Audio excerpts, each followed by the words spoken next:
Bonjour à tous, merci de nous retrouver dans cet hebdo. Vous le voyez, c'est très fleuri, c'est parce que nous sommes au cœur des serres municipales d'Épinal qui ouvrent leurs portes exceptionnellement ce week-end. Vous n'avez pas l'odeur, moi je l'ai, mais je vais vous faire découvrir tout ça. C'est parti.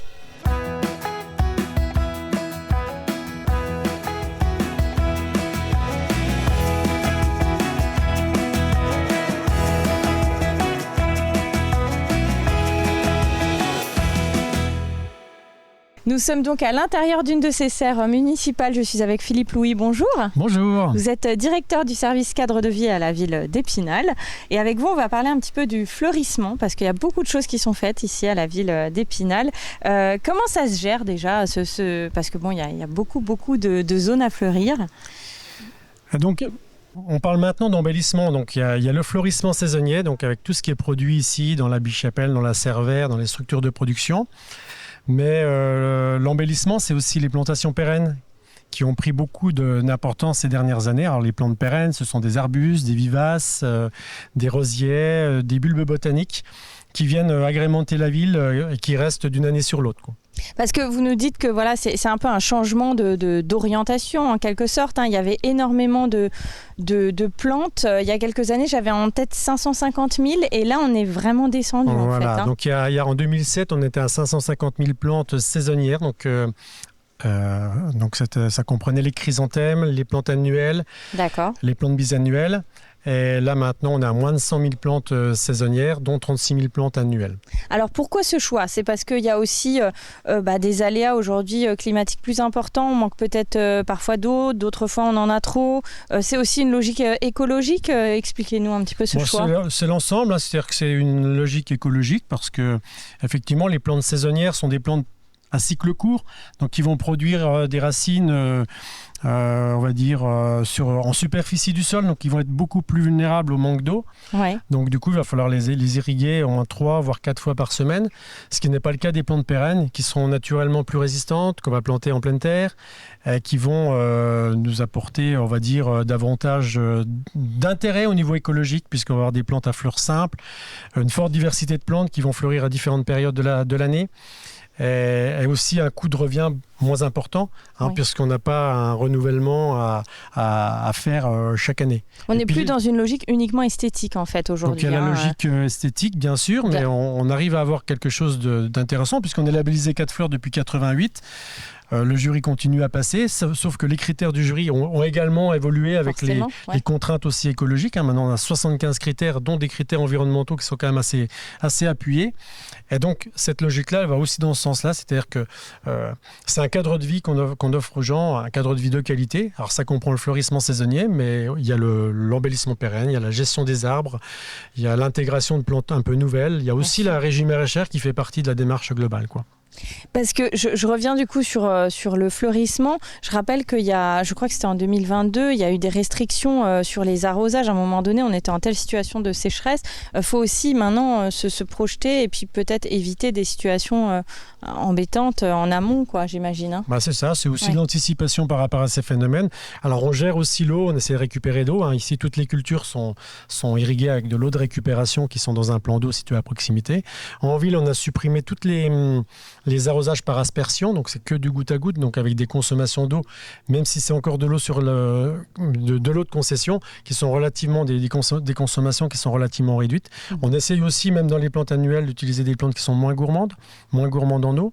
On utilise systématiquement le paillage, ce qui permet une bonne rétention en eau. On utilise des sols de qualité, profonds. C'est-à-dire que pour faire en sorte que la plante soit résistante à la sécheresse, il faut qu'elle ait un système racinaire suffisamment puissant. Donc on a des sols qui sont relativement riches, amendés en matière organique.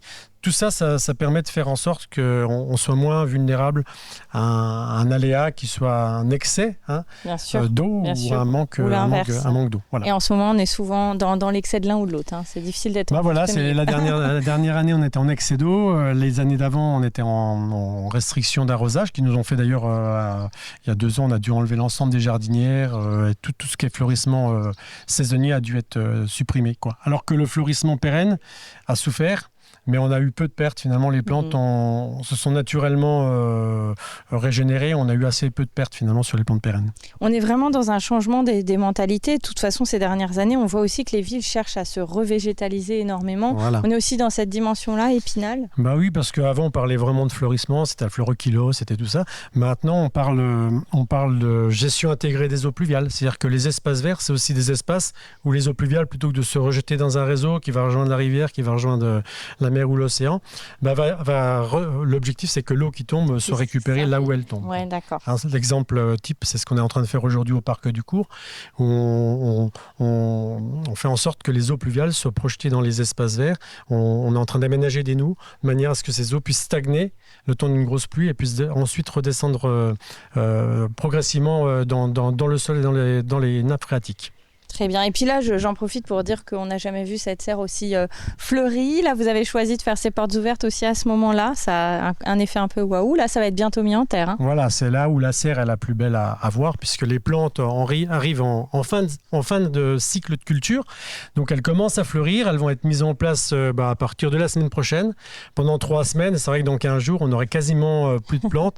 Et c'est le fleurissement pérenne qui va être mis en place, semé au mois de fin juillet, début août, qui va prendre le relais, ainsi que une partie des plantes de légumes. Donc on va voir les personnels du service cadre de vie s'activer drôlement ces jours prochains, j'imagine. On est actifs toute l'année, mais c'est vrai que là, peut-être un peu plus que d'habitude, notamment sur la partie fleurissement, effectivement. Ouais, c'est des grosses périodes. Ouais. Très bien, merci Philippe Louis d'avoir répondu à nos questions. Merci. On fait une première pause dans cette émission et puisqu'on parle de fleurs, je vous propose de découvrir un couple qui les cultive du côté du Val d'Ajol, notamment les tulipes pour concurrencer les fleurs qui viennent du Pays-Bas parce qu'on peut les cultiver ici également. On regarde et on se retrouve juste après.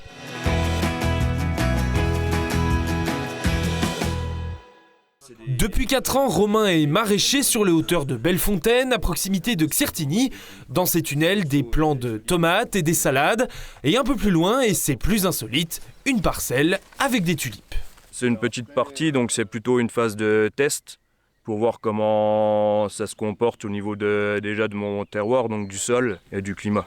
Avec 5 à 6 000 bulbes, difficile de mesurer sa production à celle de la Hollande et ses 3 milliards de tulipes produites chaque année. Le Vosgien, lui, fournit déjà 4 fleuristes dans le département et une petite centaine de clients sur les marchés, encourageant. La clientèle demande vraiment de la fleur locale, qui est récoltée le matin, livrée 2 heures plus tard et mis en bouquet dans la journée. Donc il n'y a pas de passage en chambre frigorifique. Donc ça permet d'avoir une fleur qui tient, on va dire, une quinzaine de jours. Et c'est pour elle qu'il s'est lancé dans la floriculture. Laetitia, fleuriste au Val d'Ajol depuis 1 an, est aussi sa compagne, ce qui leur permet de maîtriser toute la chaîne. C'est l'avantage de pouvoir travailler ensemble, c'est que, en gros, vous voyez, on a sélectionné les graines ensemble, donc du coup, je sais à peu près ce qu'il va avoir cet été, s'il y a tout qui donne, évidemment. Là, c'est en direct du producteur, il me les cueille le matin, je les embarque en même temps que je viens travailler ici. Je veux dire, plus court, je pense qu'on pourrait pas forcément, quoi. Des fleurs maison qui représentent 20 à 30% du magasin. Ces autres fournisseurs sont principalement basés dans le Grand Est et en France. Elle y tient. Pour la tulipe, en revanche... Ça m'embête de les faire venir, de leur faire 10-12 heures de camion, peut-être du sud de la France, pour avoir de la tulipe en février. Alors qu'elles en font que 4 ou 5 de la Hollande. Comptez entre 20 et 30 € pour un bouquet qui mêlera fleurs vosgiennes et hollandaises. Selon le couple, d'autres projets de production de fleurs locales seraient à l'étude dans le département, au Val d'Ajol, justement, et à Rochesson. Nous sommes du côté des serres municipales d'Épinal à nouveau. Je suis cette fois avec Patrick Nardin, le maire. Bonjour. Bonjour. Alors, j'aimerais avec vous qu'on parle d'un projet qui vous tient vraiment à cœur. C'est le projet alimentaire territorial. Ici, on est un petit peu dans le cœur névralgique de ce projet. C'est ici que sont produits les légumes. Alors, expliquez-nous un petit peu ce que c'est, alors brièvement, ce projet alimentaire territorial. Le projet alimentaire territorial, c'est en fait, on est parti d'un constat, c'est que en fait, ce qui était dans l'assiette de nos enfants était fabriqué, produit par une entreprise que l'on a mandatée. Tout y était d'un point de vue qualité, nutritionnelle, etc. Mais on voulait aller plus loin. Et donc ce projet, il a une dimension bien sûr de santé publique. Ce qu'on veut, c'est offrir à nos enfants des produits de qualité. Regardez les études qui sortent en ce moment sur l'obésité des enfants. Environnemental, bien sûr, puisque la petite fraise qui arrivait au mois de décembre dans l'assiette de nos enfants, c'est terminé. Ouais. Économique, parce qu'il y a ce qu'on produit ici, mais il y a aussi les compléments qu'on ira chercher auprès des producteurs locaux. Et puis, quelque part, il y a aussi une dimension pédagogique, puisque il faut accompagner nos enfants à l'apprentissage du goût. Un chou de Bruxelles, quand vous le mangez pour la première fois, ça peut être un peu rude. C'est un peu rude pour eux. Mais au bout de la 3e fois, ils aiment. Donc, c'est un projet finalement très vaste. Alors, racontez-nous un peu l'historique. Ça a démarré comment, tout ça ? Ça a démarré, c'est que l'ancien maire, Michel Henrich, quand j'étais premier adjoint, m'avait dit on arrive à l'échéance du contrat de la restauration scolaire avec l'entreprise en question. Est-ce que tu pourrais gérer ce dossier-là ? Donc, je me suis intéressé à la restauration scolaire. Et j'ai vu que finalement, c'était de la cuisine industrielle. On avait la chance d'avoir une cuisine centrale, mais on cuisinait très peu. Les plats arriveraient déjà réalisés. Donc j'ai eu une première exigence, c'est que ce qui est dans l'assiette de nos enfants, produit par cette entreprise, ça soit des produits locaux. Il m'a fallu 2-3 ans pour y arriver parce que, en fait, la filière n'était pas structurée pour répondre au volume. Oui. Et puis après, j'ai voulu aller plus loin sur la qualité, sur le bio, et j'ai compris qu'on est mieux servi que par soi-même. Donc, 2 régies. Une régie de production de maraîchage, et puis la deuxième régie, c'est qu'on cuisine nous-mêmes. L'objectif, c'est 1200 repas par jour à partir du 1er septembre 2026.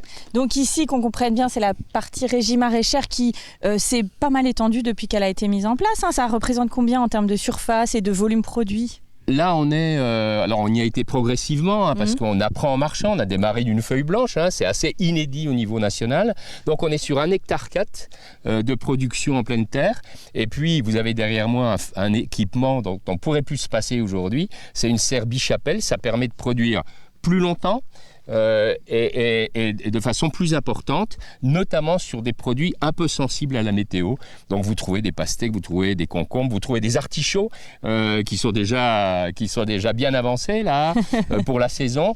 Par exemple, on commence à récolter nos fraises dans la serre Bichapelle, alors qu'en pleine terre, il faudra attendre 1 mois avant qu'elles soient... Forcément, c'est plus rapide dans les serres. Alors l'objectif à terme, c'est de produire 1200 repas. Donc ça aussi, c'est progressif. Ça a démarré du côté du restaurant de la 40 semaines. Et là, vous venez d'inaugurer le restaurant du Chapitre dans la résidence autonomie senior, oui, c'est ça ? C'est une montée en charge progressive parce que, comme je vous l'ai dit, on apprend en marchant. Donc, il faut du personnel. Donc, il faut des maraîchers, il faut des cuisiniers, des équipes. Et donc, on a commencé effectivement avec la 40 semaines, avec le périscolaire, plus 2-3 écoles. Là, on vient d'inaugurer la cuisine du Chapitre. Depuis 3 semaines, on produit pour l'ensemble des écoles de centre-ville, plus nos 3 résidences autonomie. Luc Escande, bientôt sur le budget 2025, ça sera la 3e cuisine. Et l'année prochaine, Jean Massé. Objectif, là, 1er septembre, être totalement opérationnel, 1200 repas par jour. Très bien. Et donc ça fait pas mal de choses à produire. Et donc vous disiez tout à l'heure qu'il y a aussi le volet donc d'éducation alimentaire. Et d'ailleurs vous avez assisté vous-même à des moments assez rigolos de les enfants, parce que vous êtes allé un petit peu rendre visite, voir comment ça se passe. Les enfants qui finalement ne connaissent pas certains produits qui bruts finalement, style l'artichaut. Oui, les enfants et puis le personnel de surveillance, parce que j'ai vu un personnel de surveillance qui rouspétait une jeune fille parce qu'elle ne mangeait pas les feuilles d'artichaut. Donc je suis allé le voir pour lui expliquer que ça ne se mangeait pas. Et quand j'ai fait le tour des enfants, très peu d'enfants connaissaient l'artichaut. Donc il y a de l'apprentissage à faire. Toutes les écoles de la ville passent ici à notre régie maraîchère pour voir comment poussent les légumes. Donc ils ont appris que les carottes ne poussaient pas dans les arbres, par exemple. Et puis on fait la même chose dans nos cuisines pour voir comment on cuisine. Et l'autre dimension derrière, dans le prolongement, mais il faudra un peu de temps, c'est qu'on veut aussi animer des ateliers avec les parents pour que ça puisse se prolonger, bien sûr, dans le foyer. Dans les familles. Absolument, parce que cuisiner un produit brut, c'est pas à la portée de tout le monde. Donc il faut initier, il faut aussi accompagner les familles. Et vous disiez c'est inédit en France, et d'ailleurs c'est un projet qui intéresse beaucoup. Vous êtes invité dans de nombreux endroits, il y a des gens qui viennent ici pour voir. Oui, on a beaucoup de territoires partout en France qui viennent ici voir ce qui se fait. J'ai reçu encore la semaine dernière une délégation de Saint-Dizier. On est invité dans beaucoup de forums, dans beaucoup de conférences. On a été labellisé par pas mal de prix. Et puis on a la chance au mois de juin de recevoir les journées des fermes municipales. C'est la 2e édition. La première, elle a eu lieu l'année dernière en Mohan-Sartoux. Mohan-Sartoux, ce sont les pionniers dans les années 80 sur ce type de production, de projet. Et aujourd'hui, on peut dire qu'Épinal devient la plus grosse régie en France au regard du volume produit et du nombre de repas qu'on devra faire. Donc on reçoit beaucoup de villes, et tant mieux, parce que j'espère c'est qu'on soit copié. Parce que si la loi Egalim était respectée en France, on n'aurait pas de problème, nos producteurs pourraient vivre. Très bien, on va conclure là-dessus. Merci Patrick Nardin d'avoir répondu à nos questions. D'ailleurs, une de nos équipes est allée à l'inauguration de cette cuisine du chapitre. On retrouvera ce reportage la semaine prochaine sur Vosges TV. Mais là, tout de suite, on va faire une seconde pause dans cette émission. Il y a des ateliers toute la matinée lors de ces portes ouvertes qui sont organisés de maraîchage, d'horticulture. Moi, je vous propose de parler d'arboriculture. On regarde ça et on se retrouve juste après.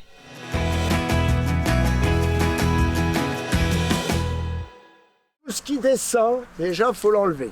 Tout ce qui est en dessous, il n'y a même pas à se poser la question. Tout ce qui est en dessous, ça n'a pas assez de lumière, pas assez de sève, ça ne peut pas faire des beaux fruits. En gros, pourquoi on taille? C'est pour avoir des fruits. Un arbre, il n'a pas besoin de la main de l'homme pour se développer, pour fructifier. Mais si on veut des beaux fruits sains, il faut absolument qu'il y ait de l'air et de la lumière. Le principe est simple, certes, mais pour ce qui est de la pratique, en revanche, les avis sont beaucoup plus partagés.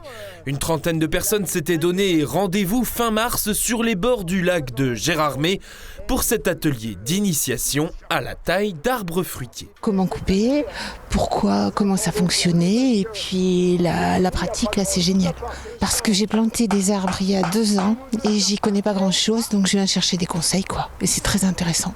Je coupais pas, parce que ça fait 2 ans et demi que je suis là où je suis, où j'ai acheté, donc du coup j'ai planté pour l'instant, et les anciens je les ai pas coupés. On me disait ouais, ils sont vieux, ils sont pas bons, il faut les retirer, et moi j'ai pas voulu. C'est pour ça que j'ai dit je viens à une formation, et là c'était bien pour la formation pour la journée entière, quoi. On s'aperçoit qu'on ne sait pas le faire et on n'ose pas couper en fait. On a peur de blesser, on a peur de perdre notre arbre.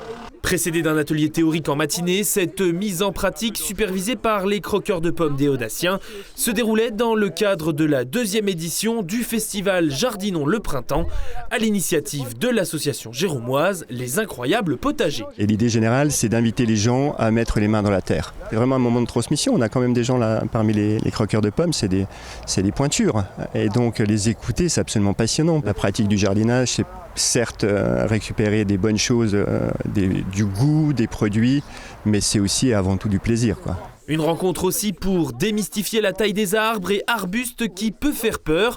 Voici donc 5 conseils à retenir pour débuter dans le domaine. On taille tout ce qui monte, tout ce qui rentre à l'intérieur de l'arbre, qui va obstruer la lumière et l'air. Tout ce qui descend, qui est plus trop irrigué par la sève.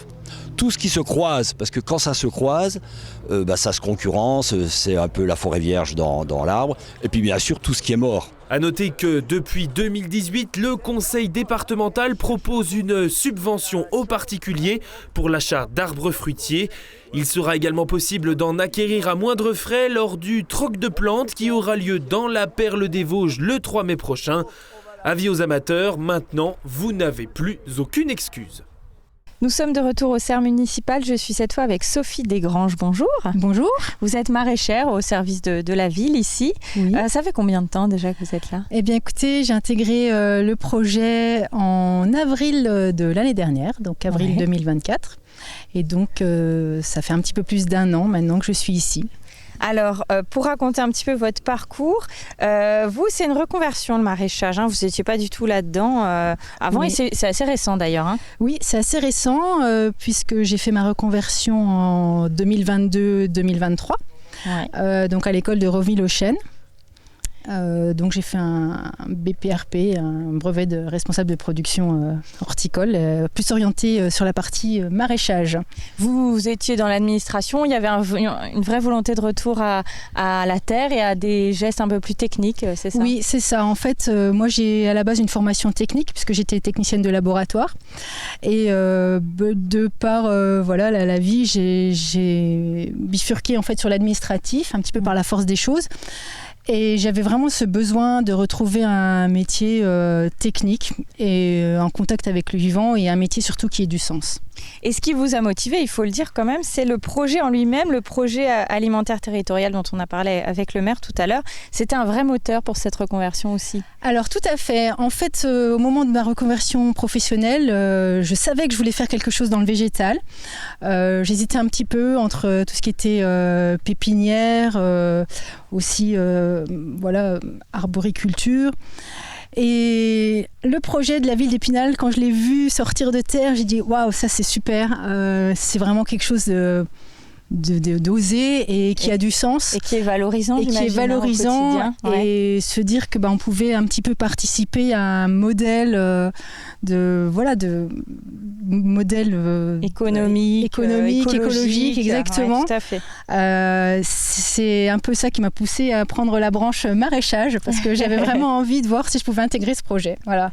Alors donc là, ça fait un peu plus d'1 an que vous êtes là. Vous êtes une équipe qui s'étoffe au fil du temps parce qu'on sait que la surface s'élargit aussi à de cultures. Oui. Hein. Oui, donc en fait, là, on va arriver à la surface de 1,4 hectare cultivé. Donc il y avait un maraîcher tout seul initialement. Donc moi je suis venue étoffer l'équipe l'année dernière et cette année donc on a un nouveau collègue qui est pour l'instant saisonnier donc qui vient aussi renforcer l'équipe parce qu'il y a quand même beaucoup de travail. Justement aujourd'hui vous en profitez pour faire découvrir aussi ce travail, votre travail quotidien parce que ce sont donc les portes ouvertes des serres municipales qui sont habituellement fermées au public. Hein. Oui. Donc il y a des ateliers, il y a toutes sortes de choses. Hein. C'est ça qu'on peut découvrir aujourd'hui? Alors aujourd'hui, on a des ateliers en floriculture, donc tout ce qui est tout le fleurissement de la ville, avec la création aussi des jardinières qui vont être installées en ville là dans les jours qui viennent, et puis tous les massifs. Également la partie pépinière, puisqu'on a aussi une grosse partie de plantes vivaces qui est aussi installée dans les massifs. Et donc la régie maraîchère avec un atelier plantation de pommes de terre, avec une machine. Le véhicule, ouais. Et vous sentez qu'il y a de l'intérêt de la part des gens, de tout ce qui touche à la terre et ce qu'on mange, d'où ça vient, etc. Oui, je pense que de plus en plus les gens sont conscients des enjeux de l'alimentation, c'est-à-dire que pour leur santé, pour aussi tout ce qui est préservation des sols, de l'écosystème local aussi. Je pense qu'on a aussi une volonté la plupart des gens quand même sont conscients maintenant que le moins on fait de transport sur les matières premières, le circuit court, il y a un réel attrait, puis aussi la qualité, vraiment la qualité. Et là on a vu aussi des parents avec des enfants qui peuvent manger dans les écoles et qui ont déjà pu goûter les repas qui sont fabriqués par les nouvelles cuisines de la ville d'Épinal et qui sont juste enchantés en fait. Et en fait, ils retrouvent le goût des produits. Ils retrouvent aussi le goût de cuisiner. Et je trouve que ça, c'est vraiment chouette de pouvoir se dire qu'on réinculque à nos enfants ce qui nous a été, nous, en tout cas pour ma part, inculqué par mes parents. Et puis, grâce se à dire votre travail, en fait. En partie grâce à mon travail. Et oui, je suis assez fière de ça, c'est clair. Vous avez bien raison. Merci Sophie d'avoir répondu à nos questions. On regarde tout de suite les infos de la semaine.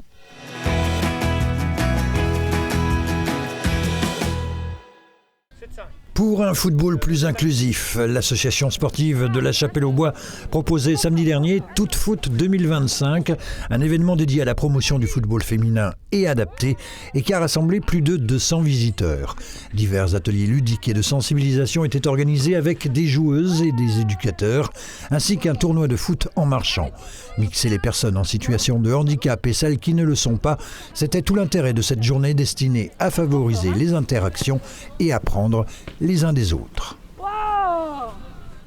Une prescription culturelle pour refermer ces infos de la semaine. Cela se passe à l'usine, le lieu d'exposition à Huxonnier.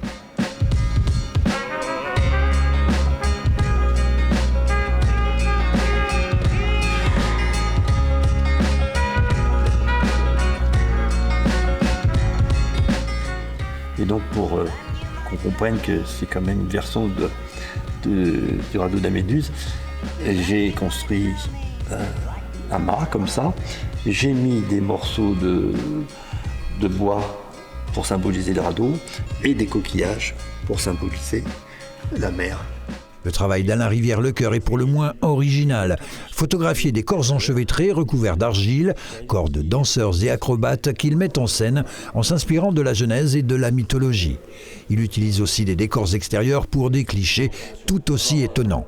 Son univers, c'est une volonté de l'équipe de l'usine de faire se rencontrer des artistes très différents, côtoie celui du sculpteur Stéphane Sbilut, prothésiste dentaire en Savoie qui utilise de la matière souvent récupérée, y compris dans les cabinets dentaires, pour développer son art. Et puis dans la galerie du bas, c'est l'œuvre de Thierry Renaudot qui vous interpelle, ses dessins d'oiseaux singuliers comme ses sculptures. Le tout est à voir tous les week-ends jusqu'au 25 mai. Et voilà, cet hebdo est terminé. J'espère que vous en aurez beaucoup appris sur ce lieu qui est extraordinaire. À visiter donc l'année prochaine, n'hésitez pas. La semaine prochaine, d'autres portes ouvertes du côté du Conservatoire Gauthier d'Épinal. Cette fois, je vous dis à très bientôt.